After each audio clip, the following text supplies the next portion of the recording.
Hello, അപ്പോൾ ഇന്ന് ഞാൻ വന്നിരിക്കുന്നത് ഒരു ബ്രേക്ക്ഫാസ്റ്റിൻ്റെ റെസിപ്പി ആയിട്ടാണ്. ബ്രേക്ക്ഫാസ്റ്റായിട്ട് മാത്രമല്ല, നമുക്കിത് ലഞ്ചിനും ഡിന്നറിനും ഒക്കെ കഴിക്കാവുന്നതാണ്. വളരെ എളുപ്പത്തിൽ തയ്യാറാക്കി എടുക്കാൻ പറ്റും. നല്ല ടേസ്റ്റാണ്. കൂടെ തന്നെ ഒരു റൈത്തയുടെ റെസിപ്പി കൂടി ചെയ്യുന്നുണ്ട്. അപ്പോൾ എത്ര സമയം കഴിഞ്ഞാലും നല്ല സോഫ്റ്റ് ആയിട്ട് തന്നെ ഇരിക്കും. അപ്പോൾ ഇതിങ്ങനെയാണ് തയ്യാറാക്കുന്നതെന്ന് നോക്കാം. ആദ്യം നമുക്ക് ഇതിന് വേണ്ടിയിട്ടുള്ള റൈത്ത തയ്യാറാക്കാം. അതിനായിട്ട് ഞാനിവിടെ ഒരു അരക്കപ്പ് അളവിൽ തൈര് എടുത്തിട്ടുണ്ട്. അധികം പുളിയില്ലാത്ത തൈരാണ് കേട്ടോ. അതിലേക്ക് ഞാനിവിടെ 1 ടേബിൾ സ്പൂൺ അളവിൽ പഞ്ചസാരയാണ് ചേർത്ത് കൊടുത്തിരിക്കുന്നത്. അപ്പോൾ ചെറിയൊരു മധുരമേ കാണുള്ളൂ. അപ്പോൾ കൂടുതലായിട്ട് മധുരമൊന്നും കാണില്ല. ഇനി പഞ്ചസാര വേണ്ടാന്നുണ്ടെങ്കിൽ ഒഴിവാക്കാവുന്നതാണ്. ഇതിലേക്ക് ഒരു അരക്കപ്പ് അളവിൽ ക്യാരറ്റ് ഒന്ന് ഗ്രേറ്റ് ചെയ്ത് എടുത്തിട്ടുണ്ട്. അതിൻ്റെ കൂടെ തന്നെ ഒരു അരക്കപ്പ് അളവിൽ കുക്കുംബറാണ് ഇത് ഗ്രേറ്റ് ചെയ്ത് എടുത്തിട്ടുള്ളത്. ഇനി ഇതിലേക്ക് ഒരല്പം ക്യാബേജ് ഞാൻ ഗ്രേറ്റ് ചെയ്ത് എടുത്തിട്ടുണ്ട്. അപ്പോൾ ഇതിലേതെങ്കിലും ഒന്നും ഇല്ലാന്നുണ്ടെങ്കിൽ അത് ഒഴിവാക്കാവുന്നതാണ് കേട്ടോ. ഇനി ഒരു ചെറിയ സവോള ചെറുതായിട്ട് കട്ട് ചെയ്ത് ഇതിലേക്ക് ചേർത്ത് കൊടുക്കുന്നുണ്ട്. കൂടെ തന്നെ നിങ്ങളുടെ എരിവിന് ആവശ്യമായിട്ടുള്ള പച്ചമുളക് ചേർത്ത് കൊടുക്കാം.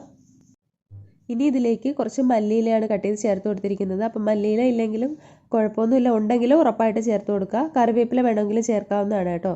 നന്നായിട്ട് തന്നെ അതെല്ലാം കൂടെ ഒന്ന് യോജിപ്പിച്ച് കൊടുക്കാം. അപ്പോൾ ആദ്യം ഞാൻ ഇതിൽ പഞ്ചസാര ചേർത്തിരുന്നല്ലോ. അപ്പോൾ പഞ്ചസാര ഇഷ്ടമില്ലാത്തവർക്ക് ഒഴിവാക്കാവുന്നതാണ്. നമ്മളിതിൽ ഉപ്പും കൂടെ ചേർക്കുന്നത് കൊണ്ട് തന്നെ പഞ്ചസാരയുടെ ആ ഒരു മധുരമൊന്നും മുന്നിട്ട് നിൽക്കുകയൊന്നുമില്ല. പിന്നെ റൈത്തയ്ക്ക് ചെറിയൊരു മധുരം കാണും, അതിന് വേണ്ടിയിട്ടാണ് അത് ചേർത്ത് കൊടുത്തിട്ടുള്ളത്. ഒരു 1/4 ടീസ്പൂൺ അളവിൽ ചാട്ട് മസാല ചേർത്ത് കൊടുക്കാം. ഇനി ഇതിലേക്ക് ഒരു 1/4 ടീസ്പൂണിൽ കുറവളവിൽ ചെറിയ ജീരകം പൊടിച്ചതാണ് കേട്ടോ. അതിൻ്റെ കൂടെ തന്നെ ഉപ്പ് കൂടെ ചേർത്ത് കൊടുക്കാം. അപ്പോൾ ഇതൊരു നോർത്ത് ഇന്ത്യൻ സ്റ്റൈലിലുള്ള ഒരു പൊറോട്ടയും അതിൻ്റെ ചേർന്ന റൈത്തയുമാണ്. അപ്പോൾ ആ ഒരു ടേസ്റ്റാണ് കേട്ടോ. അപ്പോൾ നിങ്ങൾക്ക് നിങ്ങളുടെ കയ്യിൽ ചാട്ട് മസാലയും ഈ ക്യുമിൻ പൗഡർ, അതായത് ജീരകം പൊടിച്ചതോ അത് രണ്ടും ഇല്ലയെന്നുണ്ടെങ്കിൽ ഒഴിവാക്കാവുന്നതാണ്. നമ്മൾ സാധാരണ സാലഡ് തയ്യാറാക്കുന്നത് പോലെ തയ്യാറാക്കി എടുത്താലും മതിയാകും കേട്ടോ. പക്ഷേ ഇതൊക്കെ ഉണ്ടെന്നുണ്ടെങ്കിൽ ഒരു നോർത്ത് ഇന്ത്യൻ ഒരു ടേസ്റ്റ് കിട്ടും. അപ്പോൾ ഇത് നന്നായിട്ട് തന്നെ ഒന്ന് യോജിപ്പിച്ച് എടുത്തിട്ടുണ്ട്. ഇനി നമുക്കിതിൽ ഒരു സ്റ്റെപ്പ് കൂടി ചെയ്യാനുണ്ട് കേട്ടോ. നമുക്കിതിലൊന്ന് താളിച്ചൊഴിക്കണം. അപ്പോൾ അതിനായിട്ട് ഞാനിവിടെ പാനിലേക്ക് എണ്ണ ഒഴിച്ച് കൊടുത്തിട്ടുണ്ട്. എണ്ണ ചൂടായി വരുമ്പോൾ അതിലേക്ക് കടുക് ചേർത്ത് കൊടുക്കാം. കടുക് പൊട്ടിയതിന് ശേഷം ജീരകം ഒരു 1/4 ടീസ്പൂൺ അളവിൽ ജീരകം ചേർത്ത് കൊടുക്കാം. ഇനി ഇതിലേക്ക് കറിവേപ്പില കൂടി ചേർക്കുന്നുണ്ട്. നിങ്ങൾക്ക് താല്പര്യം ഉണ്ടെന്നുണ്ടെങ്കിൽ വറ്റൽമുളക് കൂടി ചേർക്കാവുന്നതാണ് കേട്ടോ. ഇനി നമുക്കിത് തൈരിലേക്ക് ഒഴിച്ചു കൊടുക്കാം. തൈരിലേക്ക് ഒഴിച്ചതിന് ശേഷം നന്നായിട്ടതൊന്ന് മിക്സ് ചെയ്ത് കൊടുക്കുക കേട്ടോ. എങ്കിലേ അതിൻ്റെ ആ ഒരു ഫ്ലേവറൊക്കെ ആ തൈരിൽ നന്നായിട്ട് പിടിക്കുകയുള്ളൂ. അപ്പോൾ ഇത് നന്നായിട്ട് മിക്സ് ചെയ്തതിന് ശേഷം നിങ്ങൾക്ക് വേണമെന്നുണ്ടെങ്കിൽ ഫ്രിഡ്ജിൽ വെച്ചേക്കാം കേട്ടോ, തണുപ്പിക്കാനായിട്ട്. അല്ലാന്നുണ്ടെങ്കിൽ പുറത്ത് വെച്ചിരുന്നാൽ മതി, കുഴപ്പമൊന്നുമില്ല. അപ്പോൾ ഇത് ഞാൻ അല്പനേരം ഒന്ന് ഫ്രിഡ്ജിലോട്ട് മാറ്റുകയാണ്. അപ്പോൾ ഇനി നമുക്ക് ഇത് പൊറോട്ട തയ്യാറാക്കാനുള്ള മാവ് കുഴയ്ക്കാം. അപ്പോൾ ഞാനിവിടെ ഒരു പാത്രത്തിലേക്ക് 2 കപ്പ് അളവിൽ ഗോതമ്പ് പൊടിയാണ് ചേർക്കുന്നത്. നിങ്ങൾക്ക് 1 കപ്പ് ഗോതമ്പ് പൊടി 1 കപ്പ് മൈദയും ചേർക്കാവുന്നതാണ് കേട്ടോ. ഞാനിവിടെ 2 കപ്പ് ഗോതമ്പ് പൊടിയാണ് ചേർത്തിരിക്കുന്നത്. 1 ടേബിൾ സ്പൂൺ അളവിൽ മല്ലിയില അരിഞ്ഞതും ഒരു 1/2 ടീസ്പൂൺ അളവിൽ ചില്ലി ഫ്ലേക്സും ആവശ്യത്തിന് ഉപ്പും ചേർത്ത് കൊടുത്തിട്ടുണ്ട്. ഇതൊരല്പം കരിഞ്ജീരകമാണ് കേട്ടോ. ഇല്ലെന്നുണ്ടെങ്കിൽ ഒഴിവാക്കാൻ കുഴപ്പമൊന്നുമില്ല. ഇനി ഇതിലേക്ക് ഒരു 1/4 കപ്പ് അളവിൽ മിൽക്ക് പൗഡറാണ്. ഇനി മിൽക്ക് പൗഡർ ഇല്ലാന്നുണ്ടെങ്കിൽ പകരം നിങ്ങൾക്ക് പാല് ചേർക്കാവുന്നതാണ് കേട്ടോ. ഇനി ഇതിലേക്ക് 2 ടേബിൾ സ്പൂൺ അളവിൽ ഓയിൽ ചേർത്ത് കൊടുക്കാം. അപ്പോൾ ഓയിൽ ഇല്ല എങ്കിൽ നെയ്യ് ചേർക്കാം. നെയ്യോ ഓയിലോ ഏത് വേണോ ചേർക്കാവുന്നതാണ്. നന്നായിട്ട് അതൊന്ന് മിക്സ് ചെയ്ത് കൊടുക്കാം. അപ്പം നമ്മളിതിൽ ചേർത്തതിൽ ചില്ലി ഫ്ലേക്സോ അല്ലെങ്കിൽ കരിഞ്ജീരകമോ ഇല്ലെങ്കിൽ ഒഴിവാക്കാവുന്നതാണ്, കുഴപ്പമൊന്നുമില്ല. നന്നായിട്ട് ഇതിൻ്റെ കൈകൊണ്ടൊന്ന് മിക്സ് ചെയ്ത് കൊടുക്കുക. ഇനി അതിലേക്ക് നമുക്ക് ചൂടുവെള്ളം ഒഴിച്ച് കുഴച്ചെടുക്കാം.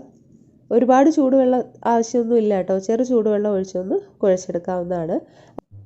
അപ്പോൾ ഞാനിവിടെ കുഴച്ചെടുത്തിട്ടുണ്ട്. ഇനി നമുക്കിതൊന്ന് റെസ്റ്റ് ചെയ്യാനായിട്ട് വെക്കാം. ആ സമയം കൊണ്ട് നമുക്കിതിന് വേണ്ടിയിട്ടുള്ള ഫില്ലിംഗ് ഒന്ന് തയ്യാറാക്കിയെടുക്കാം കേട്ടോ. നല്ല സോഫ്റ്റായിട്ട് തന്നെയാണ് ഇരിക്കുന്നത്. അപ്പോൾ ഞാനിവിടെ ഒരു പാൻ വെച്ചിട്ടുണ്ട്. അതിലേക്ക് നെയ്യാണ് ചേർത്ത് കൊടുക്കുന്നത്. നെയ്യില്ലെങ്കിൽ ഓയിൽ ഉപയോഗിക്കാം, കുഴപ്പമൊന്നുമില്ല. അപ്പോൾ 2 ടേബിൾ സ്പൂൺ അളവിൽ നെയ്യ് ചേർത്ത് കൊടുക്കുന്നുണ്ട്. ഇനി നെയ്യ് ഒന്ന് ചൂടായി വരുമ്പോൾ അതിലേക്ക് ചെറിയ ജീരകം ചേർത്ത് കൊടുക്കുക. ഒരു 1/4 ടീസ്പൂൺ അളവിൽ ജീരകം ഒന്ന് പൊട്ടി അതിൻ്റെ ആ ഒരു കളറൊക്കെ ഒന്ന് മാറി വരുമ്പോൾ നമുക്കതിലേക്ക് സവാള അരിഞ്ഞത് ചേർത്ത് കൊടുക്കാം. അപ്പോൾ ഞാനിവിടെ എടുത്തിരിക്കുന്നത് ഒരു വലിയ സൈസ് സവാളയാണ് കേട്ടോ. ചെറുതാണെങ്കിൽ 2 എണ്ണം എടുക്കുക. അത് ചേർത്ത് അതൊന്ന് വഴറ്റിയെടുക്കുക. ഇനി ഇതിലേക്ക് നിങ്ങൾക്ക് എരിവിന് ആവശ്യമായിട്ടുള്ള പച്ചമുളക് ക്രഷ് ചെയ്ത് ചേർത്ത് കൊടുക്കാവുന്നതാണ്. ഞാനിവിടെ ഒരു 1/2 ടീസ്പൂൺ അളവിൽ ഇഞ്ചി വെളുത്തുള്ളി പേസ്റ്റ് ചേർത്ത് കൊടുക്കുന്നുണ്ട്.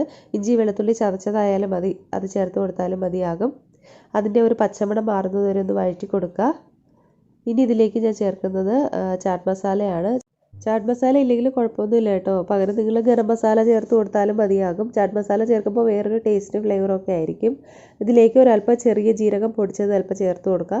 നന്നായിട്ടൊന്ന് യോജിപ്പിച്ച് കൊടുക്കാം. അപ്പോൾ ഞാൻ ആദ്യമേ പറഞ്ഞല്ലോ, ഇത് നോർത്ത് ഇന്ത്യൻ ടേസ്റ്റിലുള്ള ഒരു പൊറോട്ടയും അതിൻ്റെ റൈത്തയും ആണ്. അപ്പോൾ ഈ ഒരു രീതിയിലൊന്ന് തയ്യാറാക്കി നോക്കുക, നല്ല ടേസ്റ്റാണ്. ഇതിലേക്ക് ആവശ്യമായിട്ടുള്ള ഉപ്പ് കൂടി ചേർത്ത് കൊടുക്കാം. അപ്പോൾ നമ്മളിത് പനീർ വെച്ചിട്ടാണ് തയ്യാറാക്കുന്നത്. അപ്പോൾ അതിന് കൂടെയൊക്കെ വേണ്ടിയിട്ടുള്ള ഉപ്പ് വേണം ആദ്യമേ ചേർത്ത് കൊടുക്കാനായിട്ട്, അല്ലെങ്കിൽ ലാസ്റ്റിൽ ചേർത്ത് കൊടുത്താലും മതി. ഇനി ഞാൻ ഇതിലേക്ക് ചേർക്കുന്നത് ക്യാപ്സിക്കമാണ്. ഒരു ക്യാപ്സിക്കം ചെറുതായിട്ട് അരിഞ്ഞത് ഇതിലേക്ക് ചേർത്ത് കൊടുക്കുന്നുണ്ട്. നന്നായിട്ട് അതൊന്ന് യോജിപ്പിച്ച് കൊടുക്കാം. ഇനി ഇതിലേക്ക് കുറച്ച് മല്ലിയില ചേർത്ത് കൊടുക്കാം. മല്ലിയില ഇല്ലെന്നുണ്ടെങ്കിൽ മാത്രം കറിവേപ്പില ചേർത്ത് കൊടുത്താൽ മതി കേട്ടോ. ഉണ്ടെന്നുണ്ടെങ്കിൽ മല്ലിയില തന്നെ ചേർത്ത് കൊടുക്കുക. എല്ലാം കൊണ്ട് നന്നായിട്ടൊന്ന് യോജിപ്പിച്ച് കൊടുക്കാം. ഇനി ഇതിലേക്ക് ചേർക്കുന്നത് മുളക് പൊടിയൊന്നും ചേർക്കുന്നില്ല കേട്ടോ. നമ്മളിതിൽ കുരുമുളക് പൊടിയാണ് ചേർക്കുന്നത്. ഒരു 1/4 ടീസ്പൂൺ അളവിൽ കുരുമുളക് പൊടി ചേർക്കാം. അപ്പോൾ കുട്ടികൾക്കാണെങ്കിൽ അളവ് കുറയ്ക്കാം, മുതിർന്നവർക്കാണെങ്കിൽ അളവ് കൂട്ടിയെടുക്കാം. അതൊക്കെ ഓരോരുത്തരുടെ ഇഷ്ടത്തിനനുസരിച്ച് ചെയ്തെടുക്കാവുന്നതാണ്.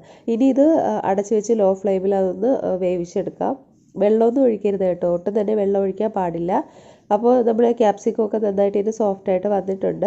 ഇനി ഇതിലേക്ക് ഞാനൊരു 200 ഗ്രാം പനീർ ഇവിടെ ഗ്രേറ്റ് ചെയ്ത് വെച്ചിട്ടുണ്ടായിരുന്നു, അത് ഇതിലേക്ക് ചേർത്ത് കൊടുക്കാം. അപ്പോൾ നന്നായിട്ട് ഇനി അതൊന്ന് മിക്സ് ചെയ്ത് കൊടുക്കാം. അപ്പോൾ പനീർ ചേർക്കുന്ന സമയത്ത് ഇതിൽ നിന്ന് നന്നായിട്ട് വെള്ളം ഇറങ്ങാനുള്ള ചാൻസ് ഉണ്ട്. ആ സമയത്ത് ഹൈ ഫ്ലെയിമിൽ വെച്ച് അതൊന്ന് വറ്റിച്ചെടുക്കുക കേട്ടോ വെള്ളം. ഇതിപ്പോൾ ഇവിടെ നന്നായിട്ട് ഇതിൻ്റെ വെള്ളമൊക്കെ ഒന്ന് വറ്റി വന്നിട്ടുണ്ട്. ഇനി നമുക്ക് ഗ്യാസിൻ്റെ ഫ്ലെയിം ഓഫ് ചെയ്യാം. ഇത് അല്പം നേരം ഒന്ന് തണുക്കാനായിട്ട് മാറ്റി വയ്ക്കുക കേട്ടോ. ആട്ടമാവ് ഇവിടെ നന്നായിട്ട് ഇതിൻ്റെ സോഫ്റ്റായിട്ട് വന്നിട്ടുണ്ട്. അപ്പോൾ നമുക്കിത് എത്ര ബോൾസ് വേണോ അത് അനുസരിച്ച് എടുക്കാം. അപ്പോൾ ഞാനിവിടെ ഒരു 6 തയ്യാറാക്കി എടുക്കുന്നത് കേട്ടോ. അപ്പോൾ ഇത് എടുക്കുമ്പോൾ ചപ്പാത്തിക്ക് എടുക്കുന്നതിനേക്കാളും അല്പം കൂടി വലുതായിട്ട് വേണം എടുക്കാനായിട്ട്. ഇല്ലാന്നുണ്ടെങ്കിൽ നമ്മൾ മിക്സ് അത് പരത്തി എടുക്കുമ്പോൾ അത് പുറത്ത് പോകാനുള്ള ചാൻസ് ഉണ്ട്. ഇനി നമുക്ക് ഈ ബോൾസ് എടുത്ത് ഒന്നുകൂടി നല്ല ഷേപ്പിലൊന്ന് ഉരുട്ടിയെടുക്കാം. അപ്പോൾ എത്രത്തോളം നന്നായിട്ട് അത് സോഫ്റ്റാക്കി കുഴച്ചെടുക്കുക, അതുപോലെ നന്നായിട്ട് തന്നെ ബോൾ ഷേപ്പിൽ ഉരുട്ടിയെടുക്കുകയൊക്കെ ചെയ്യുകയാണെന്നുണ്ടെങ്കിൽ അത്രയും നന്നായിട്ട് തന്നെ നമുക്കിത് പരത്തിയെടുക്കാനും പറ്റും. നല്ല ഷേപ്പായിട്ട് തന്നെ പരത്തിയെടുക്കാൻ പറ്റും. അപ്പോൾ അല്പം പൊടി കൂടി വിതറി ഒന്ന് കൊടുക്കുക. ഇനി നമുക്കതൊന്ന് പരത്തിയെടുക്കാം. അപ്പോൾ പരത്തിയെടുക്കുമ്പോൾ ഒരു കാര്യം പ്രത്യേകം ശ്രദ്ധിക്കുക, ഇത് റൗണ്ടായിട്ടല്ല കേട്ടോ പരത്തുന്നത്. ഏകദേശം ഒരു സ്ക്വയർ ഷേപ്പിലാണ്, നീളത്തിലാണ് പരത്തേണ്ടത് കേട്ടോ. ഞാൻ ഒരുപാട് വീഡിയോസ് ഇട്ടിട്ടുണ്ട്, ആലു പൊറോട്ടയുടെയും എഗ് പൊറോട്ടയുടെയൊക്കെ വീഡിയോ ഇട്ടിട്ടുണ്ട് ബ്രേക്ക്ഫാസ്റ്റിൻ്റെ. അപ്പോൾ പല രീതിയിൽ തയ്യാറാക്കുന്ന വീഡിയോസ് ചെയ്തിട്ടുണ്ട് കേട്ടോ. ഈസി ആയിട്ടുള്ള കറികളൊന്നും വേണ്ടാതെ കഴിക്കാൻ പറ്റുന്ന ഒരുപാട് പൊറോട്ടയുടെ റെസിപ്പി ഞാൻ ഈ ഒരു ചാനലിൽ അപ്ലോഡ് ചെയ്തിട്ടുണ്ട്. അപ്പോൾ അതിൻ്റെയൊക്കെ വീഡിയോ ഞാനിവിടെ ഇതിൻ്റെ ലാസ്റ്റിൽ പ്ലേലിസ്റ്റിൽ കൊടുത്തിട്ടുണ്ട്. ഈസി ബ്രേക്ക്ഫാസ്റ്റ് എന്നുള്ള ഒരു പ്ലേലിസ്റ്റിൽ കൊടുത്തിട്ടുണ്ട്. അപ്പോൾ അത് ക്ലിക്ക് ചെയ്യുകയാണെന്നുണ്ടെങ്കിൽ നിങ്ങൾക്ക് എല്ലാ വീഡിയോസും കാണാവുന്നതാണ് കേട്ടോ. അപ്പോൾ ഞാനിപ്പോൾ ഇതുപോലെയാണ് അത് പരത്തിയെടുത്തിരിക്കുന്നത്. പിന്നെ ഒരുപാട് കനം കുറച്ച് പരത്തരുത്, എങ്കിൽ നമ്മളതിൻ്റെ ഫില്ലിങ്ങൊക്കെ വെക്കുമ്പോൾ അത് പുറത്ത് പോകാനുള്ള ചാൻസ് ഉണ്ട്. അതുകൊണ്ട് കട്ടിയായിട്ട് വേണം ഇത് പരത്തിയെടുക്കാനായിട്ട്. അപ്പോൾ ഞാൻ ആദ്യം ഒന്ന് പരത്തിയപ്പോൾ ചെറുതായി അല്പം ഒന്ന് നൈസായി കട്ടി കുറഞ്ഞു പോയിട്ടുണ്ടായിരുന്നു. അപ്പോൾ അതുകൊണ്ട് ചെറുതായിട്ടൊക്കെ ഒന്ന് ഫില്ലിങ്ങും പുറത്ത് വന്നിട്ടുണ്ടായിരുന്നു. ഇനി ഇതിൻ്റെ 4 വശത്തും ഞാനിവിടെ ഓയിലാണ് അപ്ലൈ ചെയ്ത് കൊടുക്കുന്നത്. നിങ്ങൾക്ക് വെള്ളം സാധാരണ പച്ചവെള്ളം മതിയാകും കേട്ടോ. അതൊന്ന് പ്രസ്സായിട്ടിരിക്കാൻ വേണ്ടിയിട്ടാണ് നമ്മളിത് 4 വശം ഒന്ന് ഫോൾഡ് ചെയ്തെടുക്കുമ്പോൾ അത് നല്ലതായിട്ട് പ്രസ്സായിട്ടിരിക്കാൻ വേണ്ടിയിട്ടാണ് ഇത് ചെയ്യുന്നത് കേട്ടോ. അപ്പോൾ പച്ചവെള്ളം തേച്ച് കൊടുത്താലും മതിയാകും. നന്നായിട്ട് ഇതിൻ്റെ ഫില്ലിങ് അകത്ത് വരത്തക്ക രീതിയിൽ തന്നെ ഇതൊന്ന് കവർ ചെയ്ത് കൊടുക്കുക. അതല്ലെന്നുണ്ടെങ്കിലും അത് ഫില്ലിങ് പുറത്ത് വരാനുള്ള ചാൻസ് ഉണ്ട്. അപ്പോൾ 4 വശം ഇതുപോലെ ഒന്ന് മടക്കി കൊടുക്കുക. അപ്പോൾ ഈ ഒരു രീതിയിൽ തന്നെ നിങ്ങൾക്ക് ഏതൊരു പൊറോട്ടയും തയ്യാറാക്കി എടുക്കാവുന്നതാണ് കേട്ടോ. ആലു പൊറോട്ടയും എഗ് പൊറോട്ടയൊക്കെ തയ്യാറാക്കി എടുക്കാവുന്നതാണ്. പക്ഷേ ഞാൻ മുമ്പ് ചെയ്തിരുന്ന വീഡിയോയിലൊക്കെ വേറൊരു രീതിയിലാണ് തയ്യാറാക്കി എടുത്തിരിക്കുന്നത്. അതുകൊണ്ടാണ് നിങ്ങൾ ആ വീഡിയോ കൂടി ഒന്ന് കാണാൻ പറഞ്ഞത്. നല്ല ഈസിയാണ് കേട്ടോ, ഏത് രീതിയിൽ ചെയ്താലും ഈസി ആയിട്ട് തന്നെ ചെയ്തെടുക്കാവുന്നതാണ്. ഇനി ഇത് പരത്തുമ്പോൾ ഒരു കാര്യം കൂടി ശ്രദ്ധിക്കുക, ഒരുപാട് പ്രഷർ ചെയ്യരുത്, അതായത് ഒരുപാട് പ്രസ് ചെയ്യരുത്, ബലം കൊടുത്ത് പരത്തരുത്. എങ്കിൽ തന്നെ നമ്മുടെ ആ ഒരു ഫില്ലിങ്ങൊക്കെ പുറത്ത് വരാനുള്ള ചാൻസ് ഉണ്ട്.